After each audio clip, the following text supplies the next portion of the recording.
Assalamualaikum warahmatullahi wabarakatuh. Selamat pagi anak-anak. Kita bertemu kembali pada pembelajaran matematika hari ini dengan topik teorema Pythagoras. Target belajar untuk pembelajaran kali ini ada 4, yaitu 1. Kalian diharapkan mampu mengidentifikasi segitiga siku-siku dan bagian-bagiannya. Target belajar yang kedua, Ibu berharap kalian akan mampu memahami teorema Pythagoras pada segitiga siku-siku. Target belajar yang ketiga yaitu dapat menentukan panjang sisi yang tak diketahui pada segitiga siku-siku. Dan target belajar yang terakhir, diharapkan kalian nanti akan dapat mengidentifikasi dan menggunakan triple Pythagoras. Baiklah anak-anak, kita akan masuk ke target belajar yang pertama, yaitu tentang segitiga siku-siku. Apakah yang dimaksud dengan segitiga siku? Segitiga siku atau segitiga siku-siku adalah segitiga yang memiliki satu sudut siku. Misal pada gambar di tayangan tersebut, segitiga ABC, siku-siku di titik C. Sudut C, siku-siku atau besarnya sama dengan 90 derajat. Sisi yang berada di depan sudut siku disebut sisi miring atau hipotenusa. Sedangkan sisi yang merupakan kaki sudut siku disebut sebagai sisi siku. Pada gambar segitiga di samping, segitiga ABC, sudut sikunya adalah titik C. Maka sisi yang berada di depan sudut C atau sisi AB disebut sisi miring. Sedangkan kaki sudut C, yaitu sisi BC dan sisi AC, disebut sebagai sisi siku. Mari kita cermati gambar segitiga siku-siku PQR berikut. Segitiga PQR memiliki satu sudut siku, yaitu sudut P. Sisi yang berada di depan sudut P disebut sebagai sisi miring. Jadi sisi miring pada gambar berikut adalah QR.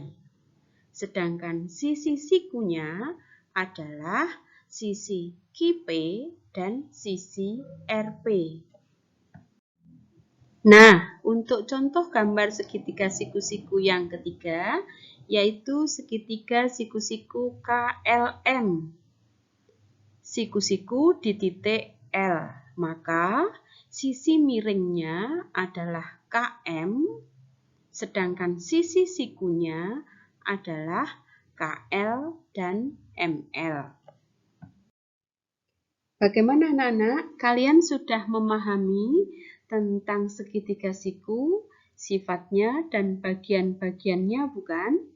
Nah, kita akan masuk ke target belajar kita yang kedua, yaitu tentang teorema Pythagoras pada segitiga siku-siku.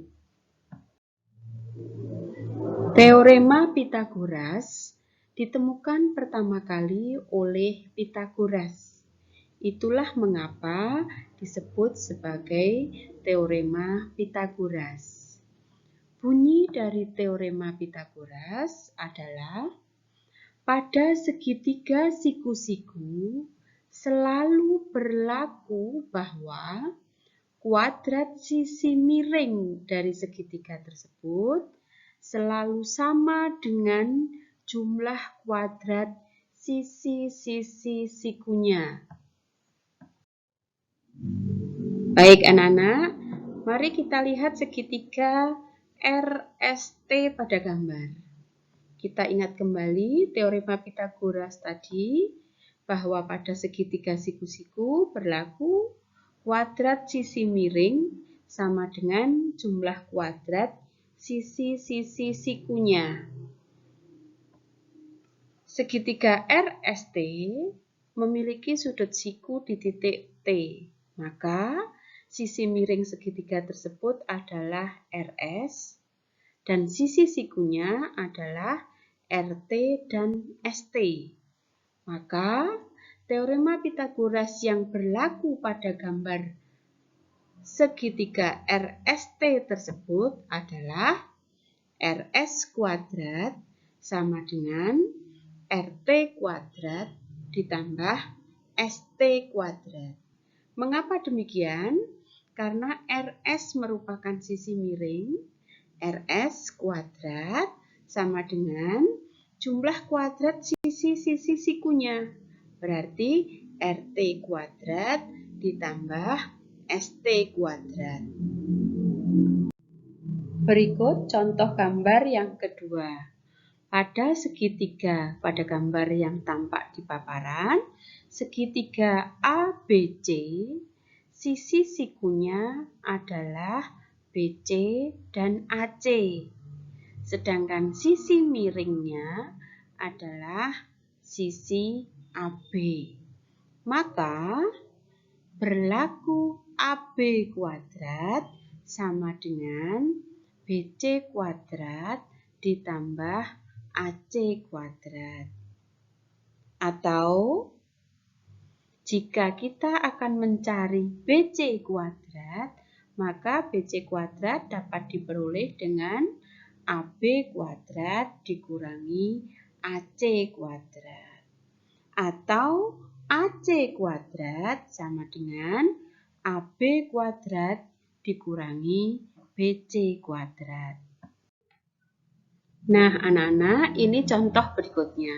Pada segitiga siku-siku PQR, tampak bahwa segitiga tersebut memiliki sudut siku di titik P.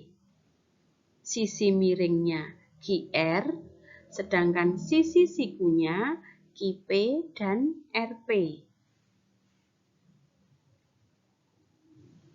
Maka teorema Pythagoras yang berlaku pada gambar tersebut yaitu QR kuadrat sama dengan QP kuadrat ditambah RP kuadrat. Atau boleh juga kita tulis persamaannya menjadi QP kuadrat sama dengan QR kuadrat dikurangi RP kuadrat. Atau RP kuadrat sama dengan QR kuadrat dikurangi QP kuadrat. Segitiga KLM juga merupakan segitiga siku-siku di titik L. Maka sisi miring segitiga tersebut adalah sisi KM. Sedangkan sisi sikunya adalah KL dan ML. Bagaimana teorema Pythagoras yang berlaku pada gambar tersebut? Artinya KM kuadrat sama dengan KL kuadrat ditambah ML kuadrat. Atau bisa juga KL kuadrat sama dengan KM kuadrat dikurangi ML kuadrat. Atau ML kuadrat sama dengan KM kuadrat dikurangi KL kuadrat. Nah, mari kita berlatih untuk 3 gambar berikut. Tuliskan teorema Pythagoras yang berlaku pada gambar segitiga-segitiga di samping. Tampak pada segitiga pertama, panjang sisinya adalah A, C, dan B. Siapakah yang menjadi sisi miring? Benar, sisi miringnya adalah B. Sedangkan sisi sikunya panjangnya A dan C. Maka teorema Pythagoras yang berlaku pada gambar pertama adalah B kuadrat sama dengan A kuadrat ditambah C kuadrat. Baiklah, kita lihat contoh gambar 2. Pada gambar 2, sudut sikunya terletak di bawah kanan. Maka panjang sisi miringnya adalah Z. Sedangkan panjang sisi sikunya adalah X dan Y. Jadi, teorema Pythagoras yang berlaku pada gambar 2 adalah Z kuadrat sama dengan X kuadrat ditambah Y kuadrat. Pada gambar ketiga, sisi miring dari segitiga siku tersebut adalah K. Sedangkan panjang sisi sikunya adalah M dan N. Maka, teorema Pythagoras yang berlaku pada gambar ketiga adalah K kuadrat sama dengan M kuadrat ditambah N kuadrat. Ingat anak-anak, bunyi teorema Pythagorasnya adalah miring kuadrat sama dengan siku kuadrat tambah siku kuadrat. Setelah kita memahami teorema Pythagoras yang berlaku pada segitiga siku-siku, kita sampai pada target belajar yang ketiga, yaitu kita akan menentukan panjang sisi segitiga yang tak diketahui pada segitiga siku-siku. Ibu berikan sebuah contoh seperti pada gambar. Segitiga ABC, siku-siku di titik C. Jika diketahui panjang sisi AB sama dengan 10 cm dan sisi BC sama dengan 6 cm, tentukanlah panjang sisi AC. Bagaimana kita mendapatkannya, anak-anak? Mari kita cermati proses penyelesaiannya. Segitiga ABC, sisi miringnya adalah AB, sedangkan sisi sikunya adalah BC dan AC. Maka, teorema Pythagoras yang berlaku pada segitiga ABC adalah AB kuadrat sama dengan BC kuadrat ditambah AC kuadrat. Artinya sama dengan 10 kuadrat sama dengan 6 kuadrat ditambah AC kuadrat. Karena AC sedang kita cari panjangnya. Berarti 100 sama dengan 36 ditambah AC kuadrat. Atau artinya sama dengan AC kuadrat sama dengan 100 dikurangi 36. Jadi AC kuadrat sama dengan 64. Maka AC sama dengan akar pangkat 2 dari 64. Maka panjang AC sama dengan 8 cm. Contoh 2. Pada gambar tampak bahwa segitiga PQR siku-siku di P. Jika diketahui panjang sisi RP 8 cm dan sisi QP 15 cm, tentukan panjang sisi QR. Bagaimana kita akan menyelesaikannya? Kita cermati proses berikut ini. Segitiga PQR, sisi miringnya adalah QR dan sisi sikunya adalah RP dan QP. Maka, teorema Pythagoras yang berlaku pada gambar tersebut adalah QR kuadrat sama dengan RP kuadrat ditambah QP kuadrat. Kita masukkan bilangannya, jadi kuadrat sama dengan 8 kuadrat ditambah 15 kuadrat. Maka QR kuadrat sama dengan 64 ditambah 225. Jadi QR kuadrat sama dengan 289.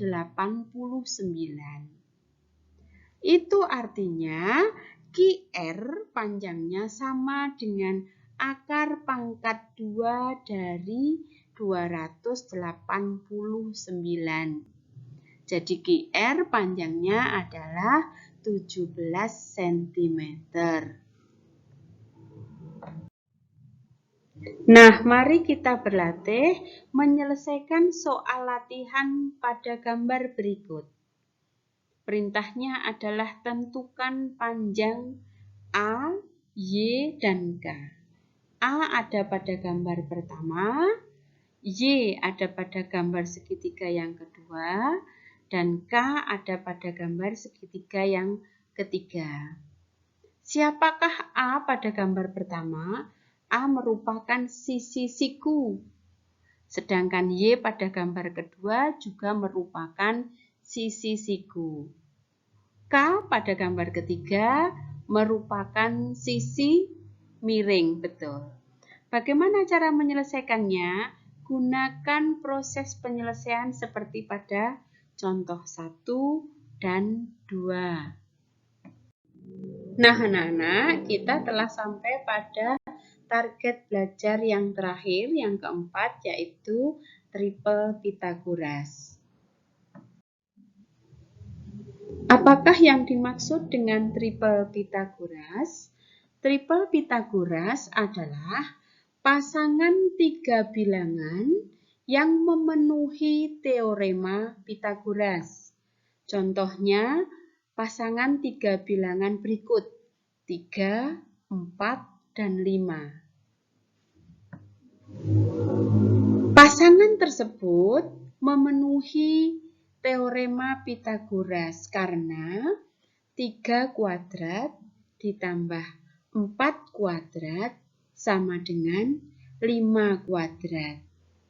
Mengapa? Karena 9 ditambah 16 sama dengan 25.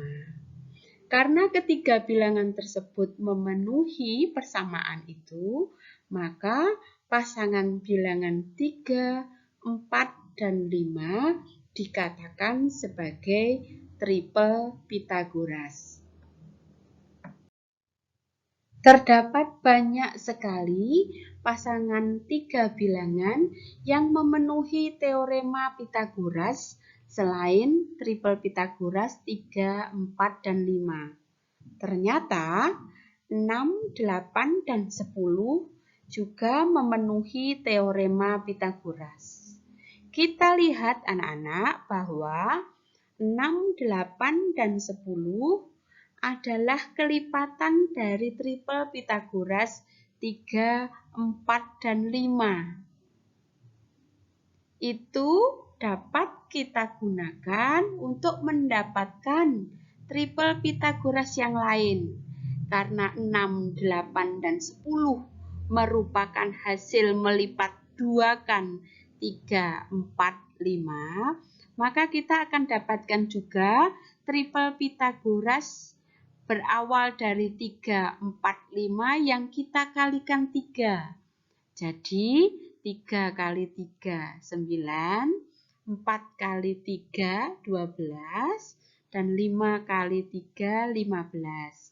Jika 3, 4, 5 triple Pythagoras, maka 9, 12, 15 juga merupakan triple Pythagoras. Dan seterusnya, kita dapat mengalihkan pasangan triple Pythagoras 3, 4, 5 dengan bilangan berapapun sampai dengan tak hingga. Triple Pythagoras yang kedua adalah 5, 12, dan 13. Otomatis hasil mengkali lipatkan 5, 12, dan 13 juga dapat menjadi triple Pythagoras. Contohnya 10, 24, dan 26. Otomatis 15, 36, dan 39 juga merupakan triple Pythagoras. Dan seterusnya. Triple Pythagoras yang ketiga yaitu 7, 24, dan 25 anak-anak. Jadi hasil 2 kali lipatnya pun dapat menjadi triple Pythagoras, yaitu 14, 48, dan 50 beserta semua kelipatannya.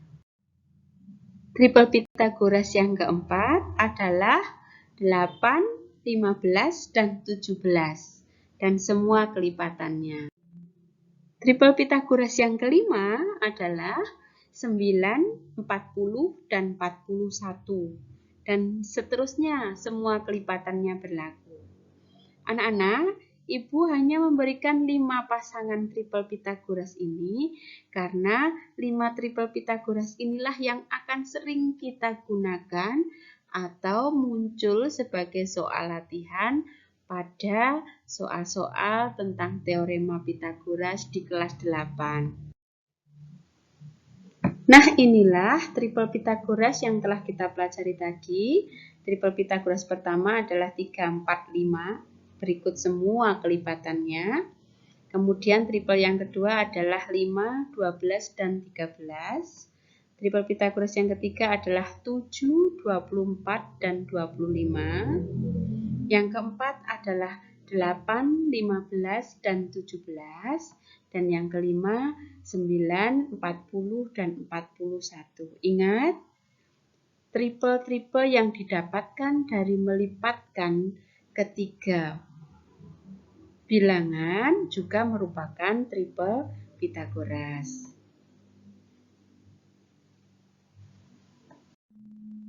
Nah, anak-anak, sesudah kita mempelajari keempat target belajar yang kita tentukan di depan tadi, kita akan berlatih menyelesaikan masalah yang berkaitan dengan teorema Pythagoras. Berikut masalah yang akan kita selesaikan. Sebuah tangga dengan panjang 2,5 meter disandarkan pada tembok. Jika jarak ujung bawah tangga ke tembok adalah 0,7 meter, maka berapakah tinggi tangga diukur dari tanah? Mari kita buat ilustrasi dari permasalahan berikut ini. Di gambar kita telah buatkan tangga bersandar pada tembok yang vertikal di atas permukaan tanah yang horizontal. Panjang tangga 2,5 meter, jarak dari ujung bawah tangga ke tembok adalah 0,7 meter. Yang ditanyakan adalah tinggi tangga diukur dari tanah.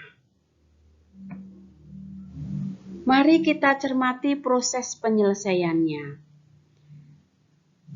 Pada ilustrasi tersebut, posisi tangga, tembok, dan tanah dapat dinyatakan sebagai sebuah segitiga siku-siku. Sisi miringnya adalah 2,5 meter dan sisi sikunya adalah 0,7 meter dan T meter yang akan kita cari. Maka teorema Pythagoras yang berlaku pada masalah tersebut adalah 2,5 kuadrat sama dengan 0,7 kuadrat ditambah T kuadrat.